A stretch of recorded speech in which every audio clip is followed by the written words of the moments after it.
ಸಿದ್ದು ತಾತ, ಮೋದಿ ತಾತ, ಪ್ಲೀಸ್ ನಮ್ಮ ರೋಡನ್ನು ಫಿಕ್ಸ್ ಮಾಡಿ. ನಮ್ಮ ಸ್ಕೂಲ್ಗೆ ಹೋಗೋಕ್ಕೆ ಲೇಟ್ ಆಗ್ತಿದೆ, ಟೀಚರ್ಸ್ ಬೈತಿದ್ದಾರೆ, ಇದೇ ವಯಸ್ಸಲ್ಲಿ ಬೆನ್ನೋವೆಲ್ಲ ಬರ್ತಿದೆ, ಪ್ಲೀಸ್ ಫಿಕ್ಸ್ ಮಾಡಿ. ಮೋದಿ ತಾತ ಮತ್ತು ಸಿದ್ದು ತಾತ ನಮಗೆಲ್ಲ ಇಲ್ಲೆಲ್ಲ ಹೋಗೋಕ್ಕೆ ನಡೆಯೋಕ್ಕೆ ಎಲ್ಲ ತುಂಬ ಕಷ್ಟ ಆಗ್ತಿದೆ. ಆಮೇಲೆ ಚಿಕ್ಕ ಮಕ್ಕಳೆಲ್ಲ ಓಡಾಡ್ತಿರ್ತಾರೆ, ಬಿದ್ದರೆ ಆಮೇಲೆ ಆಕ್ಸಿಡೆಂಟ್ ಎಲ್ಲ ಆಗುತ್ತೆ. ಆಮೇಲೆ ತುಂಬ ನ್ಯೂಸ್ ಪೇಪರಲ್ಲೆಲ್ಲ ಓದ್ತಿರ್ತೀವಿ ಯಾವಾಗಲೂ ಆಕ್ಸಿಡೆಂಟ್ ಆಗೋದೆಲ್ಲ. ಸೊ ಈ ರೋಡನ್ನ ಬೇಗ ಸರಿ ಮಾಡಿ. ಇಲ್ಲಿ ನಿಂತಲ್ಲೇ ಅಂಕು ಡಂಕು ಇದೆ, ಹೆಂಗೆ ಮಾಡೋದು ನಾವು? ಪ್ಲೀಸ್ ಫಿಕ್ಸ್ ಮಾಡಿ. ಸ್ಕೂಲ್ ಬಸ್ ಲೇಟ್ ಬರ್ತಿದೆ, ಟ್ರಾಫಿಕ್ ಆಗ್ತಿದೆ, ಪ್ಲೀಸ್. ನಮ್ಮ ಫಾಲ್ಟು ಇಲ್ಲದ್ರೆ ಟೀಚರ್ಸ್ ಎಲ್ಲ ಬೈತಿದ್ದಾರೆ, ಪ್ಲೀಸ್ ಫಿಕ್ಸ್ ಮಾಡಿ. ಯಾವ ಲೇಔಟ್ ಅಡ್ರೆಸ್ ಹೇಳಂಗ?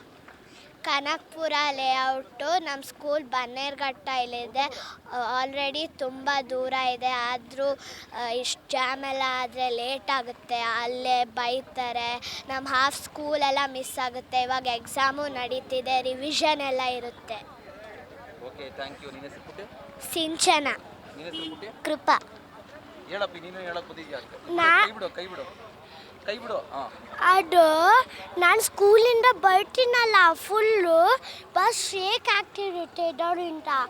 ಅದಕ್ಕೆ ನಾನು ಹೆಲ್ಪ್ ಮಾಡ್ತೀನಿ ಇದು ರೋಡು ಸರಿ ಆಗೋಕ್ಕೆ. ಅದಕ್ಕೆ ನಾನು ಬೋಟ್ ಹಾಕ್ತಿದ್ದೀನಿ, ಅದು ಫುಲ್ ಬೆಟರ್ ಆಗ್ರಿ ರೋಡು ಅಂತ. ನನ್ನ ಹೆಸರು ಪ್ರಣವು. ಬಸ್ಸಲ್ಲಿ ಬರಬೇಕಾದ್ರೆ ಬಸ್ ಪೂರ್ತಿ ಈ ಕಡೆ ವಾಲುತ್ತಾ? ಫುಲ್ ಹಿಂಗೆ ನಂದು ಇವಾಗ ಎಕ್ಸಾಮ್ ಸ್ಟಾರ್ಟ್ ಆಗ್ತಿದೆ, ರೀಡ್ ಬುಕ್ ಮಾಡ್ತೀನಲ್ಲ, ಅವಾಗ ನನಗೆ ಫುಲ್ ಹಿಂಗೆ ರೀಡೇ ಮಾಡೋಕ್ಕಾಗಲ್ಲ. ಬಸ್ಸಲ್ಲಿ ಬರಬೇಕಾದ್ರೆ ರೀಡ್ ಮಾಡ್ಕೊಂಡು ಬರ್ತೀಯಲ್ಲ, ಆಗೋದಿಲ್ಲ, ಕಷ್ಟ ಆಗುತ್ತೆ. ಎಲ್ರಿಗೂ ಫ್ರೆಂಡ್ಸ್ಗೆಲ್ಲ ಹಿಂಗೆ ಆಗುತ್ತಾ? ಫುಲ್ ಎಲ್ಲ ಬಸ್ಗೂ. ಅದಕ್ಕೆ ಈ ಬಸ್ಸಲ್ಲಿ ಕೂತಿರ್ಬೇಕಾದ್ರೆ ನಿಮ್ಮ ಫ್ರೆಂಡ್ಸ್ ಯಾರಿಗಾದ್ರೂ ಕಿಟಕಿಗೆ ತಲೆ ಹೊಡ್ಕೊಂಡ್ರು ಆ ಥರ ಏಟಾಗಿದ್ದು? ನಾನು ಒಂದ್ಸಲ ಹಿಂಗೆ ಮಾಡ್ತೀನಿ, ಮಸಾಜ್ ಥರ ಆಗಿತ್ತು ಅದಕ್ಕೆ. ಸೊ ಅದಕ್ಕೆ ನಾನು ಫುಲ್ ರೋಡ್ ಸರಿ ಮಾಡಿಸ್ತೀನಿ. Thank you. ನಿನ್ನ ಹೆಸರಪ್ಪಿ? Pranav ji. Okay, thank you. ನಾವು ಇಲ್ಲಿ ಸುಮಾರು 3 ವರ್ಷಗಳಿಂದ ವಾಸ ಮಾಡ್ತಿದ್ದೀವಿ.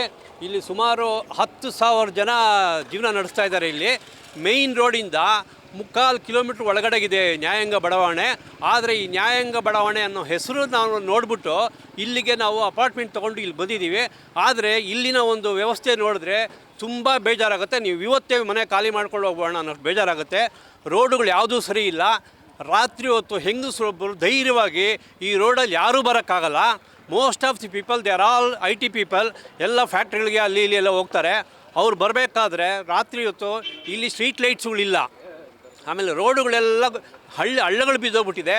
ಇದುವರೆಗೂ ಯಾರು ಇದ್ರ ಬಗ್ಗೆ ಇಲ್ಲಿ ಲೋಕಲ್ MLA ಆಗಲಿ MLC ಆಗಲಿ ಮಿನಿಸ್ಟರ್ ಆಗಲಿ ಇದ್ರ ಬಗ್ಗೆ ಒಂದು ಕಿಂಚಿತ್ತು ಮುತುವರ್ಜಿ ತೊಗೊಂಡು ಇಲ್ಲಿ ಬಂದು ಇನ್ಸ್ಪೆಕ್ಷನ್ ಮಾಡಿ ಇಲ್ಲಿ ಏನು ಮಾಡಬೇಕು ಅಂತೇಳಿ ವಿಚಾರಿಸಿ ಇಲ್ಲಿನ ಅಭಿವೃದ್ಧಿ ನಮ್ಮ ಇದರ ನ್ಯಾಯಾಂಗ ಬಡಾವಣೆಯ ನಿವಾಸಿಗಳನ್ನು ಅವ್ರನ್ನೆಲ್ಲ ಮೀಟ್ ಮಾಡಿ ನಿಮ್ಮ ಕುಂದುಕೊರತೆಗಳು ಏನಾಗ್ತಾಯಿದೆ ನಾವು ಮಾಡಿಸ್ಕೊಡ್ತೀವಿ ಅಂತ ಇದುವರೆಗೂ ಯಾರೂ ಆಶ್ವಾಸನೆ ಕೊಟ್ಟಿಲ್ಲ. ನಮಗೆ ತುಂಬಾ ಬೇಜಾರಾಗಿದೆ. ನಾನು ಹಿರಿಯ ಸಿಟಿಸನ್. ನಾನು ರೀಸೆಂಟಾಗಿ ನಾನು ವೆಹಿಕಲಲ್ಲಿ ಬರ್ತಿರ್ಬೇಕಾದ್ರೆ ಗುಣಿನ ಸರಿಯಾಗಿ ಅಬ್ಸರ್ವ್ ಮಾಡ್ದಿರಾ ಬಿದ್ದೋಗ್ಬಿಟ್ಟೆ. ನನಗೆ ನೆಕ್ ಇದಾಗ್ಬಿಡ್ತು. ನನಗೆ ಸುಮಾರು 10,000 ರೂಪಾಯಿ ಖರ್ಚಾಯಿತು. ನನಗೆ ಒಂದು ವಾರಕ್ಕೆ 10,000 ರೂಪಾಯಿ ಖರ್ಚಾಗಿದೆ. ಇಲ್ಲಿ ಸುಮಾರು 22 ಶಾಲಾ ವಾಹನಗಳು ಓಡಾಡುತ್ತೆ ಈ ರೋಡಲ್ಲಿ. ನಮ್ಮ ಅಪಾರ್ಟ್ಮೆಂಟಿಂದ ಹೊರಗಡೆಗೆ 22 ಬಸ್ಸುಗಳು ಓಡಾಡುತ್ತೆ. ಇದರಲ್ಲೆಲ್ಲ ಮಕ್ಕಳು, ಎಳೆ ಮಕ್ಕಳು, ಹುಡುಗರು, ಕಾಲೇಜ್ಗೆ ಹೋಗೋರು ಎಲ್ಲರೂ ಇದರಲ್ಲಿ ಪ್ರಯಾಣ ಮಾಡ್ತಾರೆ. ಈ ಹಳ್ಳ ಡೊಂಕುಗಳು ಇರೋ ಜಾಗದಲ್ಲಿ ಆ ಡ್ರೈವರ್ಗಳು ಅವ್ರೇನು ಮಾಡೋಕ್ಕಾಗುತ್ತೆ? ಅರ್ಜೆಂಟಾಗಿ ಸ್ಕೂಲ್ಗೆ ಹೋಗ್ಬೇಕಾಗತ್ತೆ, ತದ್ವಾ ಓಡಿಸ್ತಾರೆ. ಆ ಒಂದು ಬೇಜವಾಬ್ದಾರಿಯಿಂದ ಕೆಲವು ಸರ್ತಿ ಆಕ್ಸಿಡೆಂಟ್ಗಳು ಆಗ್ಬೋದು. ನಾವೆಲ್ಲ ಪೇಪರ್ಗಳಲ್ಲಿ ನೋಡ್ತಾನೇ ಇದ್ದೀವಿ ಎಲ್ಲೆಲ್ಲಿ ಆಕ್ಸಿಡೆಂಟ್ಗಳಾಗ್ತಾಯಿದೆ, ಏನೇನು ಆಗ್ತಾಯಿದೆ ಅಂತ ಹೇಳ್ಬಿಟ್ಟು. ನನ್ನ ಹೆಸರು ಮೋಹನ್ ಅಂತೇಳಿ, ಇಲ್ಲಿ ನ್ಯಾಯಾಂಗ ಬಡಾವಣೆ ನಿವಾಸಿ, ಸೀನಿಯರ್ ಸಿಟಿಸನ್. ಆದ್ದರಿಂದ ಇದ್ರ ಬಗ್ಗೆ ಇಲ್ಲಿ ಇರತಕ್ಕಂಥ MLA ಆಗಲಿ MLC ಆಗಲಿ MP ಆಗಲಿ ಮಿನಿಸ್ಟರ್ ಆಗಲಿ ಯಾರೇ ಆಗಲಿ ಈ TV ಇದನ್ನು ನೋಡಿದ ತಕ್ಷಣ ಆದಷ್ಟು ಬೇಗನೆ ಇಲ್ಲಿ ಬಂದು ನಮಗೆ ಆದಷ್ಟು ಈ ನ್ಯಾಯಾಂಗ ಬಡಾವಣೆಯಲ್ಲಿ ನ್ಯಾಯವನ್ನು ಒದಗಿಸಿಕೊಡಬೇಕೆಂದು ತಮ್ಮಲ್ಲಿ ಪ್ರಾರ್ಥನೆ. ನೀವೆಲ್ಲ ನೋಡ್ತಾ ಇರ್ಬೋದು, ನಾವು ಆಲ್ರೆಡಿ ಗುಂಡಿಲಿ ನಿಂತಿದ್ದೀವಿ. ಈಗ ಸೊ ಆಲ್ರೆಡಿ ನಾವು ಯಾರ್ಯಾರಿಗೆ ಕರೆಸ್ಪಾಂಡೆಂಟ್ ಮಿನಿಸ್ಟ್ರಿಗಳು ಯಾರ್ಯಾರು ಇದ್ದಾರೋ ಎಲ್ಲರಿಗೂ ಆಲ್ರೆಡಿ ಮೆಸೇಜ್ ಕೊಟ್ಟಾಗಿದೆ. ಈವನ್ BBMP ಅಸಿಸ್ಟೆಂಟ್ ಇಂಜಿನಿಯರ್ ಯಾರ್ಯಾರು ಎಲ್ಲರಿಗೂ ಕೊಟ್ಟಿದ್ದೀವಿ.